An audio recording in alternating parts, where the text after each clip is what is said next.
Hi, welcome to my video.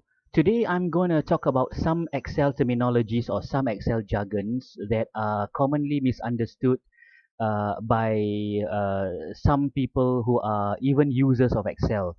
The list of terminologies that I'm going to talk about is not comprehensive, it's not everything, but those commonly misunderstood ones, such that if you misunderstand these terms, it might pose as a problem later on when you try to understand, when you go deeper into Excel and try to learn some features of Excel that are more advanced or that are more in-depth, that needs you to understand these terminologies correctly. So let's go into them. Now, the very first thing that I'm going to talk about is this thing here called table. What do we mean by a table in Excel? Here are some examples. This is basically a table. This is a table. This is a table. So, what's the big deal then, you might ask? Now, the reason I am introducing you to this term here, table, is basically because a table is um, a range of data that we create to present some data or information in Excel. So in general, we just call them a table. However, there is a specific type of table called a database. So try to make a distinction of what's a table and what's a database table. Now, a database is also a table, but what it is a table of raw data. So an example of database would be this one over here. This is basically just a raw listing of the inventory that I have in my store or warehouse, together with some data that describes that particular item. So it's just a raw listing of the items that I sell in my company, or I keep in my warehouse, or I keep in my store. So this is a database table. Typically, they are just collected from the ground and then just put into a table one line at a time. So that's a database. It's a table of raw data. So this is a table in general, but a specific kind of table, we call this a database, or sometimes we call it a list. A list. Now, this type of table, we don't call it a database. Another example would be this type of table. We don't call it a database. We just call it a table, or we call it a report, a report table. Now, that's because the data is not raw. As you can see, these are basically subtotal of inventory value in the food department. So all the food items in the food departments, the inventory values are added up and then reported in this table. So we call this in general just a table or a report table, but we don't call this a database. So that's the distinction between a table and a database. So a table is basically a more general description of a range of data, whereas a database is a table with raw data, or sometimes we call it list. Now, the next term that I'm going to talk about is basically a workbook. Now, what's a workbook? And we contrast that with a worksheet. I find that quite a number of people who have been using Excel for some time cannot make the distinction between what is a workbook and what is a worksheet. Now, an Excel file is basically a workbook.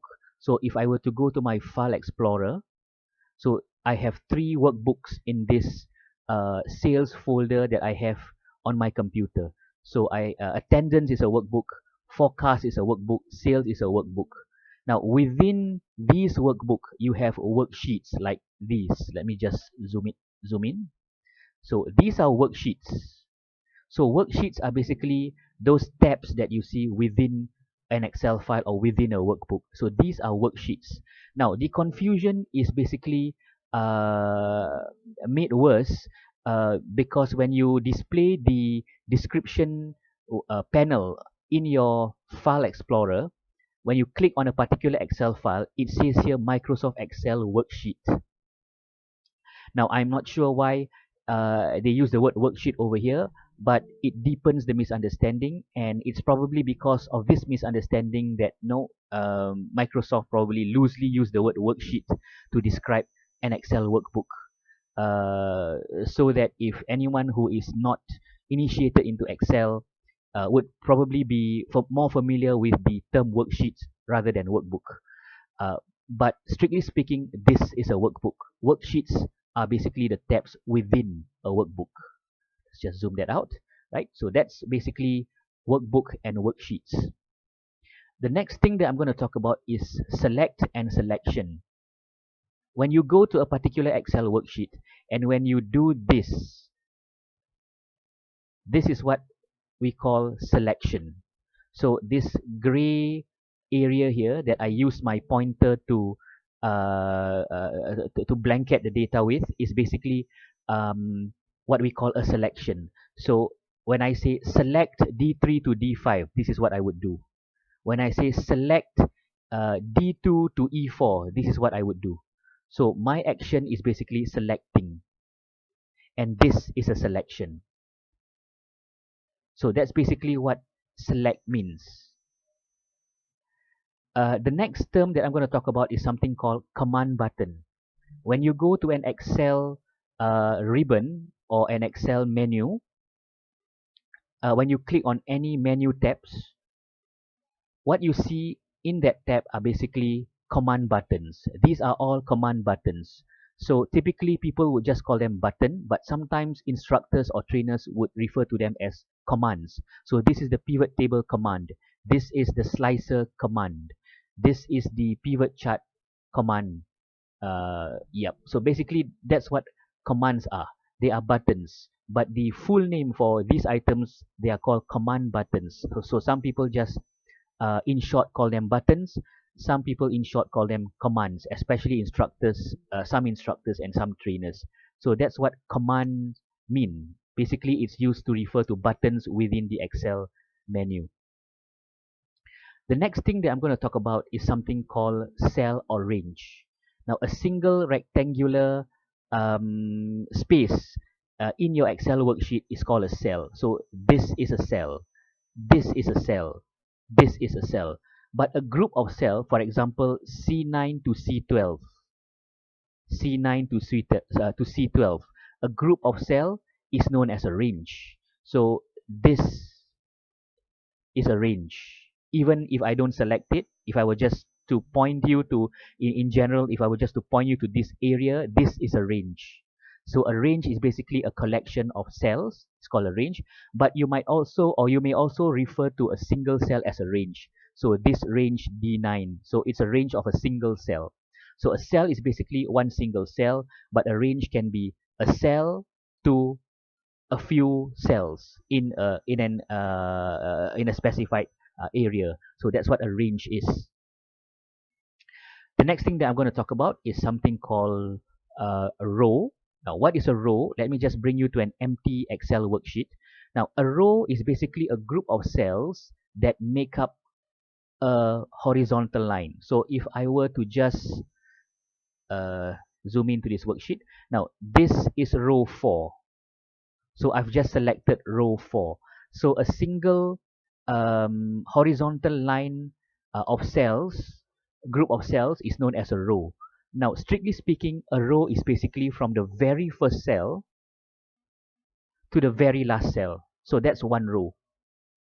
Similarly, a column is basically a group of cells that make up a single vertical line from top to bottom. So this is column D. So again, strictly speaking, a column is basically anything that includes the very first cell to the very last cell in that column. So that's a column. Now, if we go to a table, when we say that this is a column, it's not entirely true. It is a column from within the context of a table. So you may refer to this as basically the department column. But strictly speaking, if there is no context, if someone were just to say column, it basically it strictly basically means anything that is from the very first cell to the very last cell that makes up that particular column. So sometimes we loosely say just select this column, select that column. It's not entirely true. What we call this is basically a range. So the range of data in the department. But sometimes we may loosely use the word column, but make sure you put context in it. So please select, for example, please select the department column within the table. So you put some context in it. So whoever is listening to you would understand that you mean from here to here, not the entire column. right? But without a context, when we just say an Excel worksheet, if we say a column, we mean the entire column. Or when we just say row, we mean the entire row. So the command, when you right click on a certain column letter, and when you use insert, it's basically inserting the entire column or entire row, for example. All right. So that is basically what we mean by columns and rows. So strictly speaking, without a context, a row is basically from the first cell to the last cell, and a column is also from the first cell to the last cell that makes up the vertical or horizontal line. Now, but within a database table, if you recall earlier, I explained something called a database, which is a table of raw data. Now, within a database table, when we refer to a row within that table, we call it a record. So, for example, this is a database table.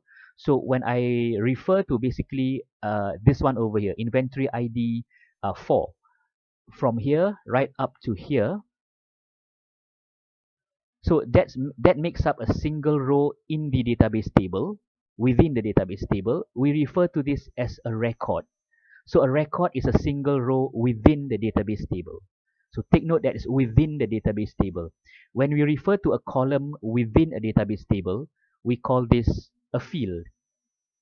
But in a table that is not a database, like this particular one, for example, right? We don't call this a record.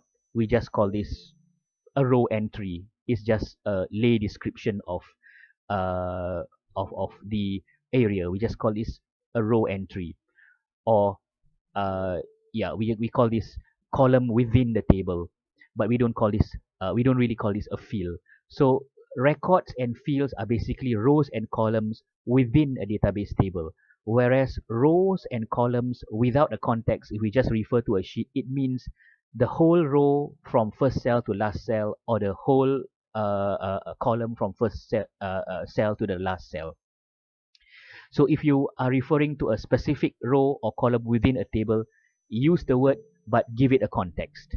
So that's basically some of the terminologies, just to clarify, that are commonly misunderstood and causes confusion when you attend courses or talks or seminars that has to do with Excel. And I find this misunderstanding even quite often with people who have been using Excel for some time. So I hope you like this video and learn something from it. Do give it a thumbs up, and also subscribe to this channel if you have not already done so, and drop some comments in the comment section of this video, and also hit the notification icon so that you'll be notified of any new videos that I'm going to add on to this channel in time to come.